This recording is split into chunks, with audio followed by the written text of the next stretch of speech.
It's time, Cougar Nation. Cougar Tracks.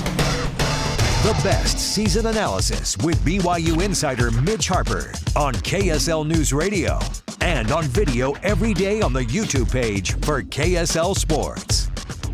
Welcome into Cougar Tracks here on the KSL Sports YouTube page and KSL NewsRadio, your legacy home of the Cougars. I am your BYU insider, Mitch Harper. It's Friday, January 9th.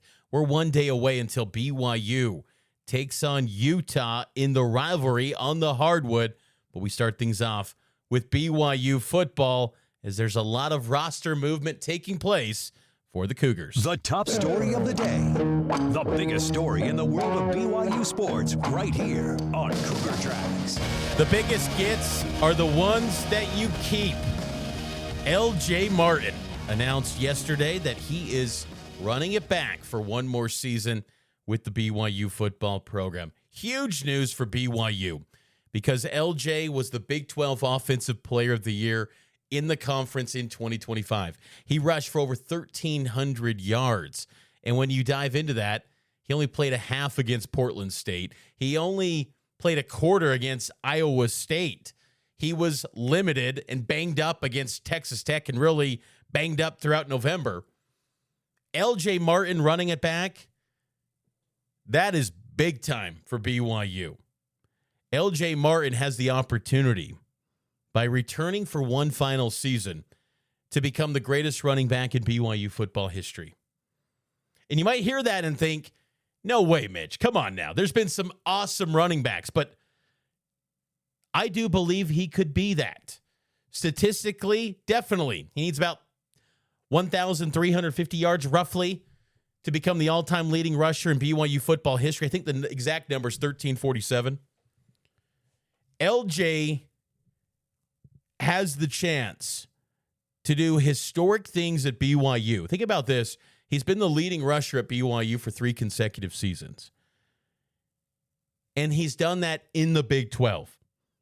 When you think about the Power 4 era for BYU football, LJ Martin is your running back. He has a chance to lead BYU to their first ever Big 12 title. He has a chance to lead BYU to their first ever college football playoff appearance. And I say those things because that's why you make this move. If you're also LJ Martin, you're stretching your earning potential, sure. But I do believe that with all this retention that you're seeing with BYU football, it goes beyond money for these guys. Maybe that's a naive take. And look, everyone needs to get theirs and wants to get theirs. I get that. But I really believe that this program and these players like LJ Martin, like Isaiah Glasker, Faletau Satuala, Keanu Tanavasa, Parker Kingston, Bear Bachmeier, they're all returning because they love playing at BYU and being part of this team and playing for Kalani Sitake. Because if LJ Martin had entered the portal or gone to the NFL, he's either getting drafted in the NFL or he's getting a boatload of money from programs in the Power 4 ranks to land him for one season. Huge addition for BYU to have LJ Martin. And you might think, well, you already had him on board, but he could have easily gone to the NFL and been drafted. Now, I do think, though, with the running back position, it's hard to gauge. You know, there's been a little bit of an uptick again in teams going a little bit higher with NFL draft picks for running backs. But still, I think the rule of kind of thumb is typically 5th round, 6th round for running backs is where you find guys because there's so many gems, not to the caliber of a LJ Martin, but there's so many guys in the NFL that are NFL caliber guys that play the running back position. And it's the cliche not for long league, whatever, especially at running back. So why not just table that for 1 year and run it back at BYU? And he does that. I think that's awesome. And I thought it was great to see in 2025, LJ Martin become not only the leader on the field, but also a leader off the field too with his voice. You might hear that and think, what's the big deal with that? To me, it's because LJ was so quiet. The first 2 years, you'd have teammates and say, I love LJ. Amazing player. I've never heard him speak, though. it hits differently when your best players are the leaders too. And that's the task in front of LJ Martin. He was already that this past season. He's only going to elevate that in 2026. Outstanding football player. LJ Martin, sky's the limit now for BYU. I really believe that. Look, you can fine-tune some things with personnel and kind of get deep in the weeds, but you have now one of the best backfields in college football with Bear Bachmeier and LJ Martin. You got a 3,000-yard passer returning. You've got one of the best running backs in college football. That tandem should put BYU in a position where the lazy AP pollsters will then say in the preseason, you know what, we got to rank them top 10, maybe top 12. That's the conversation we're going to have about BYU football in 2026. And for that return of LJ, that's awesome.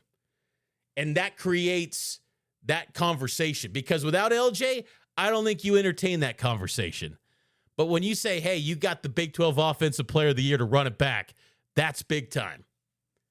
And that's LJ Martin, who is big time. And again, he's got the chance in 2026 to etch his name as the greatest running back in BYU football history. Jamal Williams, Tyler Algier, Harvey Unga, Curtis Brown, Luke Staley, Jamal Willis. There have been some absolute stars at the running back position at BYU. But I really believe LJ, when you factor in the week in, week out grind of the Big 12 and how steady of a force he has been, I think he's going to be special next season. He was special this past year, Offensive Player of the Year. But I think he's got the ability to kick it to another gear, too. I think BYU also needs to get him another running back behind him. You know, Sione Moa is there, and you know, he hasn't had some run-it-back graphic, but he's not in the portal, so we assume he's back. I still think you need another running back, though, to pair up with LJ and have the cliche thunder and lightning, however you want to phrase it, but you need someone else as well, because those spots where LJ gets a little banged up, the world doesn't come crumbling down. And it didn't for BYU's offense, fortunately. The Iowa State game, the Pop-Tarts Bowl, no LJ, and you still put up massive numbers through the air offensively. That was great. But you need someone else with him. BYU also got a potential replacement at tight end as Carson Ryan, he exits the program. His eligibility has expired.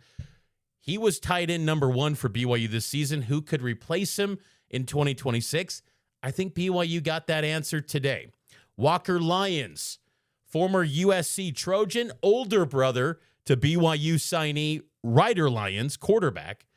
He is officially signed to play for the BYU Cougars. He announced his commitment to BYU today, and he is signed. He's the second transfer portal commitment during this 2026 cycle. He joins Kyler Casper, 2 Big Ten commits for BYU in this cycle. I think Lyons, with 2 years of eligibility remaining, he steps in and is instantly the starter. To me, I think that is the move here. And I think Walker's got all the ability in the world to be an all Big 12 type of tight end for BYU. I thought Carson Ryan was awesome this season. He was the cliche safety blanket for Bear Bachmeier. I think Walker Lyons could be that. He started a handful of games for USC this season, more than 200 receiving yards. He's a good blocker too. Walker Lyons is going to be a good one for BYU. I think that is a big-time addition for the Cougars to an offense now that, again, Bear's back. Parker Kingston's back. LJ Martin's back. Andrew Gentry is back. Bruce Mitchell, Kyle Safarachok's back. Sonny Moncassini. So many players, and now Walker Lyons joins the group. And he's a perfect fit, too, because they had so much intel and knowledge of him because they recruited him out of high school before he ultimately signed with USC. They also, of course, have known the Lyons family for a long time, recruiting Ryder. You kind of hit the ground running, and you just move forward. And I think it's a great pairing. I think it's a great fit. I think Walker Lyons is going to be a really good football player for BYU next season. Let's take a break. Cougar Tracks rolls on as we preview BYU versus Utah next here on KSL News Radio, and it's powered by KSL Sports.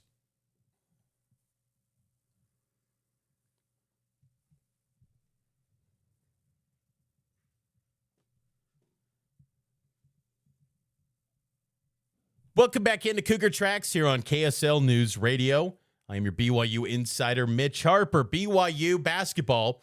The 9th-ranked Cougars take on the Utah Utes tomorrow night at the Huntsman Center. 8 p.m. tip-off, pregame at 7, right here on KSL and ESPN. It's a rivalry game. Last year, BYU split the games against Utah.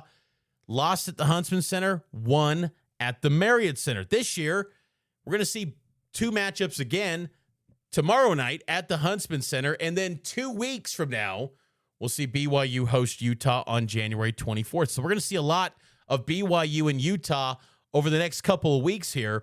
And Kevin Young only coached 2 games in this rivalry, but he's immersed in BYU versus Utah. Yeah, still ticked that we lost that one. I know Trevin Nell's somewhere mad that he missed those free throws. And just want to go up there and get a win, bottom line. It's like it's interesting for me. I obviously grew up in the church, but I never really grew up just like a super huge BYU fan. I mean, I always respected the program and what it stood for and things like that, but so I didn't grow up with the hate, right? And now that I've been here and you kind of experience it, like you just want to go up there and beat those guys, and so – a little personal flavor too, knowing Alex and Wes, their GM. It'll be, I've known those guys for a long time, so it'll be fun to compete against those guys. You tack on the rivalry component. It'll mean a lot for guys like Richie, for his last time to be able to try to get a win in their building. It'll be fun. It will be fun to see if BYU can get that win. The Cougars are riding high with an 11-game win streak, while Utah is on a 3-game skid. Utah's 8-7 in year 1 under Alex Jensen. Defensively, the Utes are not good, and that should be music to the ears of BYU with this high-powered offense. Utah is giving up 80.1 points per game. BYU offensively averaging 88.2, defensively only allowing 67.7 points per game. Utah's defense is not good, and defensively on the three-point line, they're allowing their opponents to shoot 34% from 3. BYU hasn't won at the Huntsman Center since 2021. Remember, that was a November game. I think Caleb Lohner, that group, Alex Barcelo, they started that season 6-0. For some reason, they haven't been able to win in the Huntsman Center. When you go back to 2011, when the 2 programs left the Mountain West for the Pac-12 and the West Coast Conference, BYU has only won at the Huntsman Center twice. Now, there was a long stretch there where they didn't play at the Huntsman Center annually, like in years past, but still, it's been very limited, the wins inside the Huntsman Center. And I don't think with this game, though, BYU is clearly the better basketball team. There's no doubt in my mind there. I mean, they're 9th-ranked team in the country. National title contender is BYU, and I believe that wholeheartedly. Let's get to my score prediction if, in fact, I'd see BYU winning this game. Score prediction. Will BYU come out on top? It's time for Mitch's score prediction for the next game. I kind of teed it up, but yes, I see BYU winning this game. I think this is going to be a blowout, folks. I think BYU wins this game 85-63. I'm going to say BYU gets a 20-point win on the road against the Utes. Utah has got some firepower. I'm not going to lie here. Terrence Brown can fill it up. Don McHenry, he's been really good for Utah in that backcourt of Western Kentucky transfer. They got Keanu Dawes as well. That's their top 3 guys for Utah. Seydou Traore as well is in the mix for Utah. But I just don't believe they've got the firepower offensively to keep up with BYU. And you look at Utah's schedule this year, they've struggled with some teams that, quad 3, quad 4 opponents this season. I think they've gotten better since that early part of the season in year 1 under Alex Jensen. But they've struggled in games, particularly in their slow starts, too, against Arizona last Saturday and against Colorado on the road on Wednesday night. Slow starts for the Utes. So if BYU, who's had tendencies to start slow, in non-conference play, but they've done a better job of avoiding that in Big 12 play.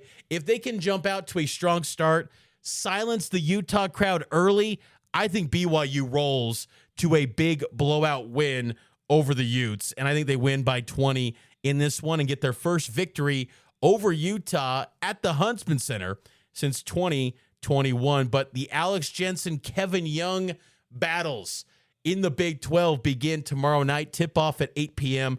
Pre-game at 7 for the Cougs and the Utes. We'll also have Cougar Sports Saturday. Myself and Kyle Ireland will break down BYU and Utah. We'll also catch up with Utah insider Steve Bartle on Cougar Sports Saturday as well to get you ready for this rivalry game, which hopefully I see this rivalry evolve more as the years go by in the Big 12 if Utah steps it up and becomes maybe a higher profile opponent. Because, once upon a time, there was a day when Utah had Majerus and they were a Final Four contender, and BYU was a lowly 1-win program, 9-win program, trying to build it back up. Let's see if Utah can turn the corner and make this thing a little bit more of a national game. We see that with football. Basketball just doesn't have the same sizzle nationally and really even in the Big 12. But this rivalry, maybe throw the records out the window. Still, though, I think BYU, much better team. I know Morgan Scalley, he said he's going to be at the game, Utah football head coach. So this is clearly a one game that Utah fans are going to be hyped up for at the Huntsman Center. So BYU's got to navigate that. And I think a quick start with A.J. DeBonsa, Richie Saunders, Rob Wright, who were sensational in that game against Arizona State a few nights ago, combining for 81 points. There's just no answer for those three guys. Keba Keita as well. We'll see what his status is with the availability report coming up tonight. But BYU gets it done. Cougs win by 22, and they move on to get ready for next week with TCU and Texas Tech next week. But we'll have full coverage inside the Huntsman Center on KSLSports.com. BYU side from me and Steve Bartle on the Utah side as well. That's going to do it for this edition of Cougar Tracks. I hope you enjoyed it. Enjoy your weekend. Talk to you tomorrow on Cougar Sports Saturday right here on KSL News Radio and KSLSports.com.